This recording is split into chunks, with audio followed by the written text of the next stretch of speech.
Aí, vou começar, tá? Tá.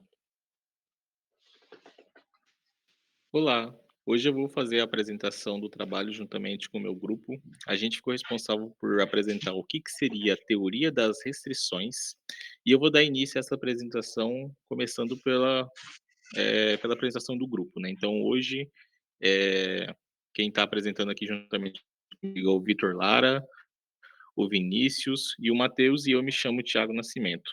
Então, a gente ficou responsável por, desenvolver esse trabalho a respeito da teoria das restrições. E a ideia vai ser trazer o que que é essa teoria, quais são as características delas, os pontos fortes, os fracos, e fazer a apresentação desse trabalho. Pode dar sequência.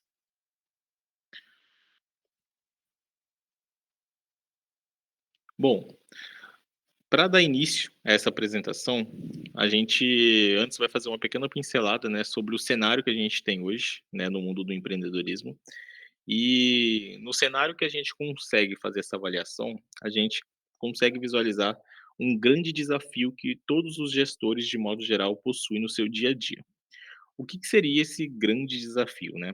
Basicamente, o cargo de gestor, ele é um cargo que ele tanto delega, né, ele delega ali as tarefas, como também acolhe todas as demandas. Então, por conta dessa vulnerabilidade do cargo ali, né, um cargo que está, inserido e imergido, de certa forma, em todos os setores da empresa, né, como se tivesse vários braços, e esses braços são vias de mão dupla, né. Ele tanto vai, que seriam as delegações, as tarefas, como também recebe as demandas de cada setor, e o objetivo ali é estar, de fato, apresentando qual que seria, o melhor destino para todas essas demandas e essas questões da organização no dia a dia.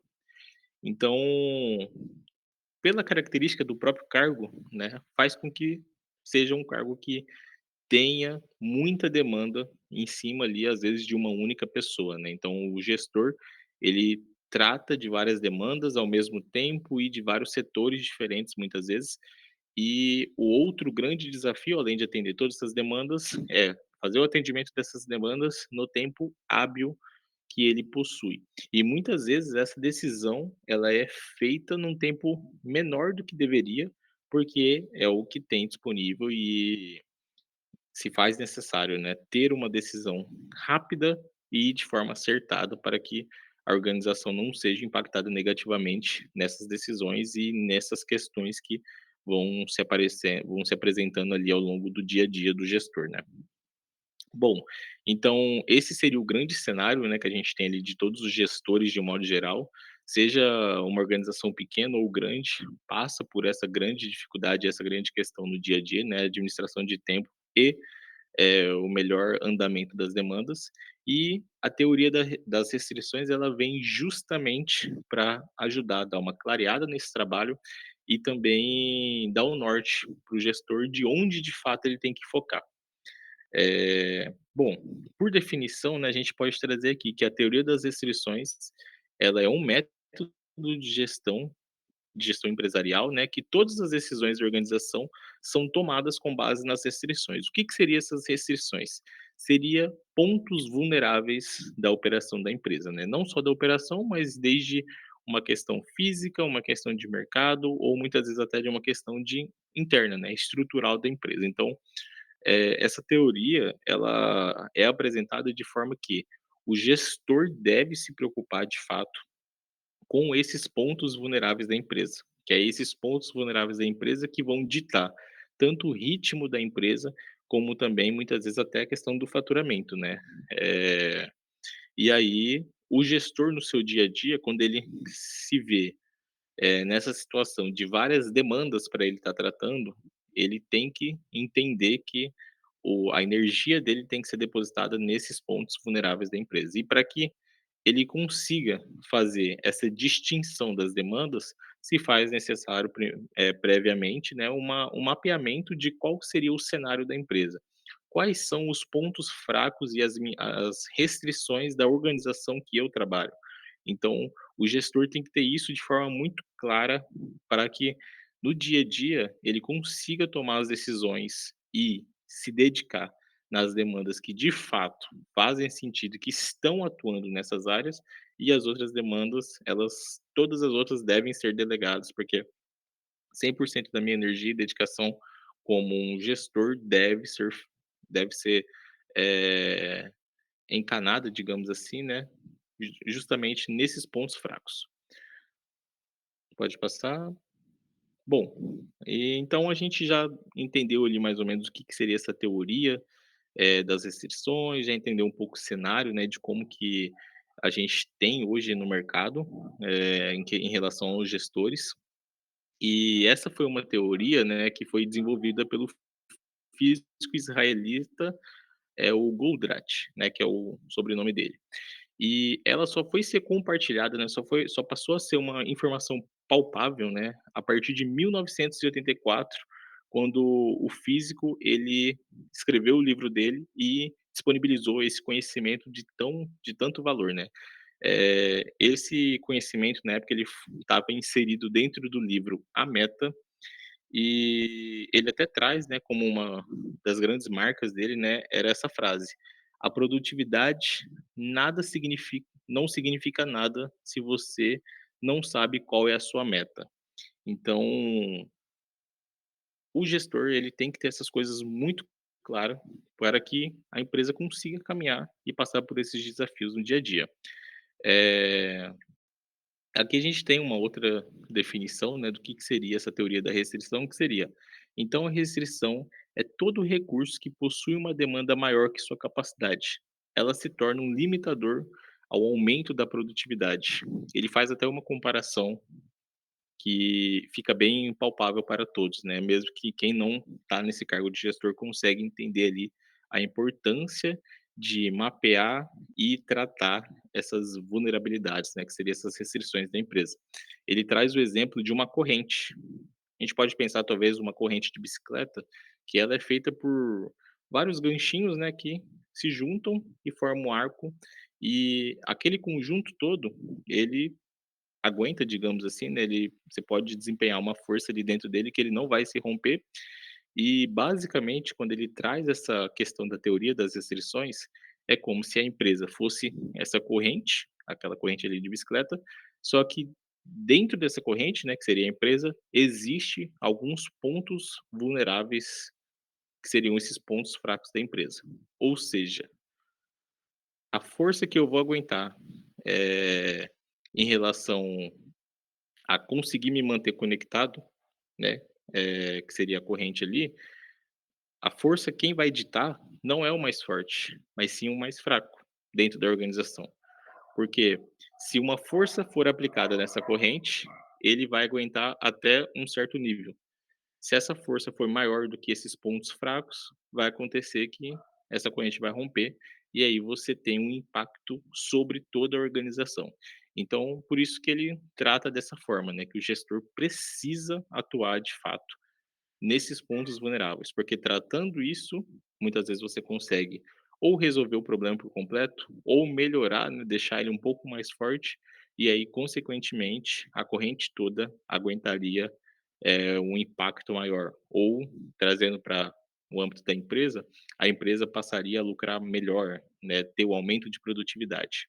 E aqui ele traz algumas outras frases, como que seriam os principais alguns princípios, né, que o Goldratt ele traz, nesse livro A Meta. Então um deles é: "Uma hora perdida no gargalho", que seria essa restrição, "é perdida no sistema inteiro. Então o custo da hora do gargalho é o custo de todo o sistema". Mais ou menos do que eu apresentei agora com a comparação da corrente.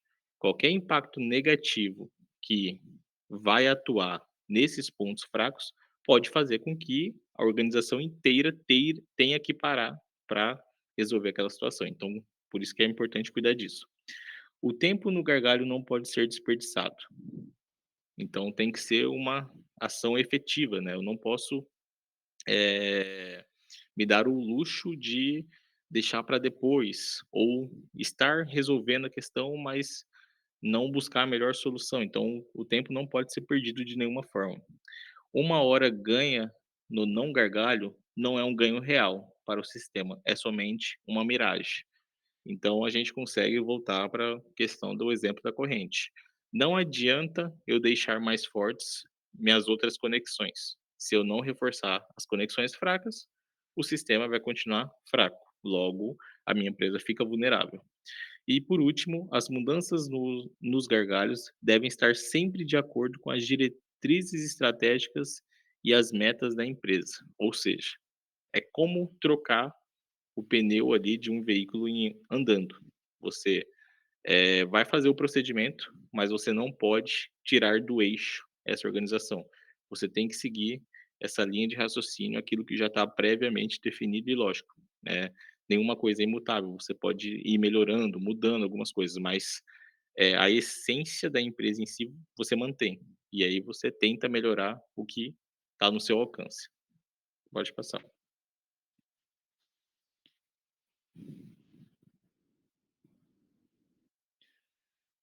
Bom, aqui a gente trouxe, né, os tipos de restrições que podem existir numa organização.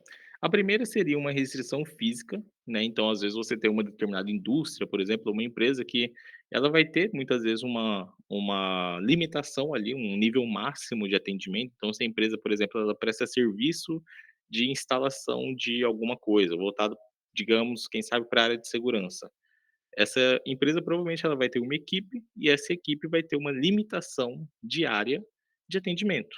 Então, essa é uma limitação física. Trazendo para o âmbito, por exemplo, de uma indústria, muitas vezes a máquina ela vai ter uma limitação física de quanto que ela consegue produzir ao longo do dia. Então, ter mapeado essas limitações da empresa é importante, que seria a restrição física. A gente tem as restrições políticas, que ocorrem quando a limitação é criada por uma política interna da empresa, ou seja, por um manual de comportamento, um playbook, que seria ali um livro com algumas orientações, ou um fluxo mesmo existente das práticas da empresa. Então, muitas vezes a empresa ela se comporta de uma tal forma que esse comportamento, né, ou essa regra interna faz com que o desempenho da empresa seja X. E aí entender, essa dinâmica, né, essa questão política ali da empresa, se faz necessário também para você entender o que até onde você consegue entregar, né. E essa, talvez seja uma das principais limitações das empresas, né, além da física, que também acontece bastante, mas a gente tem bastante essa questão da limitação, política. Algumas empresas que são mais travadas, mais engessadas e que por serem engessadas acabam, tendo um desempenho financeiro menor ou uma produtividade menor. E a gente tem, por último, também a restrição de mercado, que é quando a demanda é menor que a capacidade produtiva, gerando uma capacidade ociosa por falta de vendas. Então, isso aqui basicamente é a lei da oferta e a procura, né, então se você está no mercado que a sua capacidade de geração é muito maior do que a demanda, aí é um problema um pouco mais grave que a empresa, ela vai precisar ou gerar essa demanda ou se reinventar, né, numa outra abordagem talvez, ou começar a atuar em outro campo para que ela consiga, para que consiga ver a manutenção da empresa, né, a existência dessa empresa está em jogo, digamos assim, porque você está num mercado que não tem demanda, então, é é uma das restrições mais graves, só que ela é um pouco mais difícil de acontecer, né, embora é possível.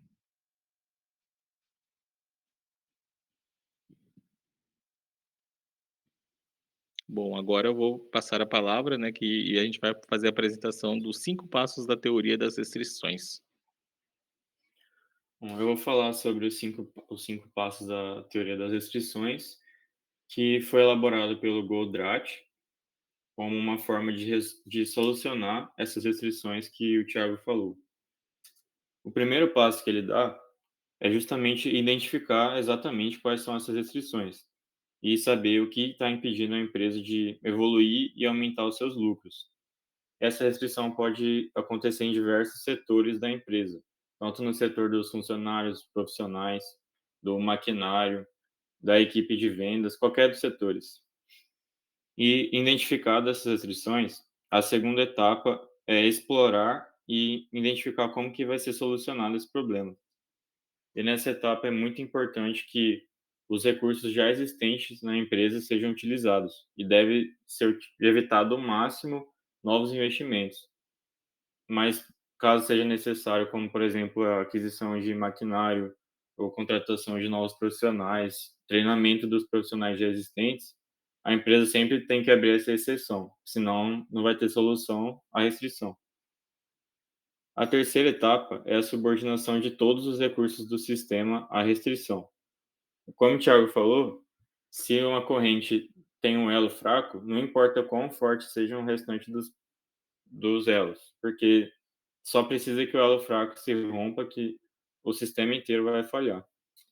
Então, as ideias e os projetos que demandam tempo e energia devem ser adiados para focar na solução da restrição, porque o ritmo da empresa e do sistema sempre vai ser ditado pela essa restrição, pelo elo mais fraco. Não importa se o restante dos profissionais sejam muito produtivos, sempre o coletivo, os resultados coletivos vão ser restringidos pelas limitações.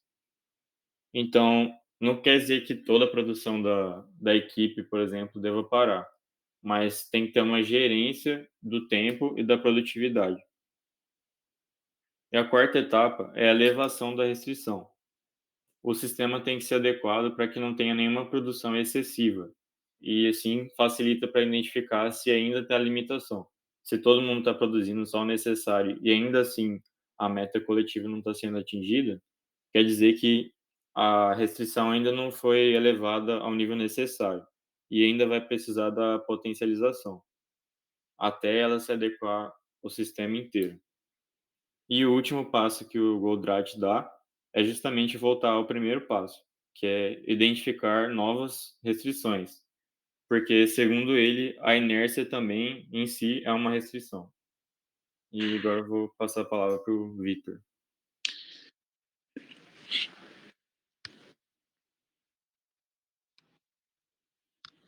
Bom, eu vou falar um pouco como encontrar as restrições na prática, né?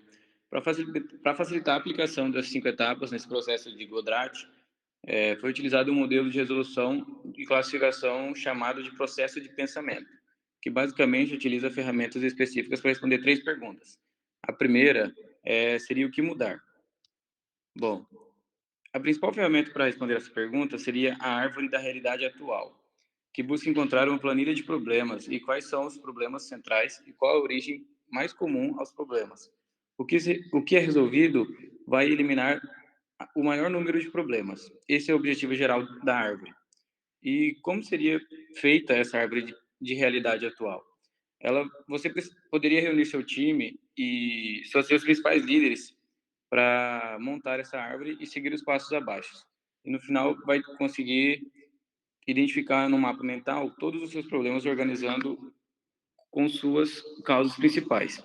A primeira seria o levantamento de problemas, a segunda seria a validação e agrupe dos problemas semelhantes, o terceiro seria a busca da causa comum, a quarta seria a inserção às causas do painel, e a quinta seria encontrar a causa principal, né, que seria a restrição. Pode passar?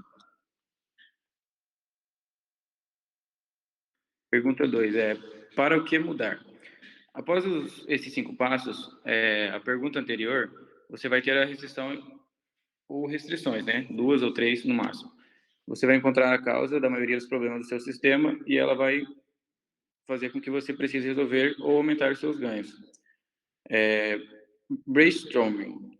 A TOC chama essa etapa de evaporação das nuvens, mas nada é mais do que juntar seu time e fazer um brainstorming. Conduza um momento de criação de soluções para a sua restrição, ouça e registre todas as ideias e soluções criativas do seu time. A ideia aqui é concentrar as injeções para resolver sua restrição. Não esqueça de manter em mente que a empresa possui recursos limitados e que nem tudo é viável. A árvore da realidade futura. Aqui a gente já sabe que a restrição e quais são as injeções que podem ser aplicadas. É a hora de reidentificar os efeitos e as aplicações dessas injeções na sua organização. Como vai ficar a organização depois dessa injeção? Os problemas vão diminuir ou sumir? Existe algum efeito indesejado que pode surgir com essas injeções?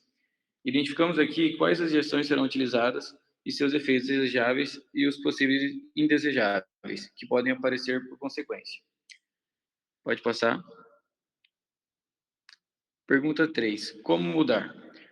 Depois de encontrar as restrições e as injeções, chegou a hora de botar a mão na massa para eliminar as restrições. Criando planos de ação, a TOC usa um modelo de criar objetivos intermediários e ações específicas, respondendo mais uma sequência de perguntas. Na TOC, essa última etapa se chama árvore de transição. Mas por aqui gostamos de usar modelos mais simples, porém eficientes para a criação desses planos de ação, o 5W2H, que basicamente responde 7 perguntas simples, esclarecendo o plano de ação, tornando a aplicação da ideia de injeções em um plano pronto para ser executado. A primeira pergunta seria o que deve ser feito, qual o resultado esperado. A segunda seria o porquê. Por que precisa ser realizado? Por que é importante? Terceiro, quem deve fazer? Quarto, onde será implementado? Onde será produzido? Quinto, quando deverá ser feito? Qual é o prazo de entrega? Sexto, como? Como será conduzido e qual a metodologia usada para produzir e gerenciar? Quanto custa? Quanto custará esse projeto? Quais são os gastos? Pode passar.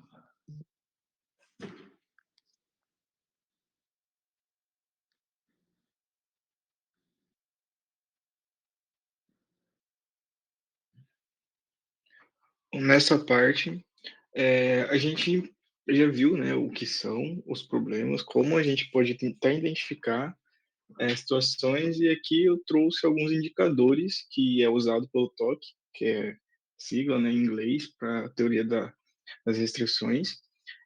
Temos 3 variáveis aqui fundamentais, seria o G, I e o DO, que são caracterizados por ganho, investimento e despesa operacional. Já adianto que aqui as análises são feitas pelo caixa, ou seja, é pela grana que entra e pela grana que sai.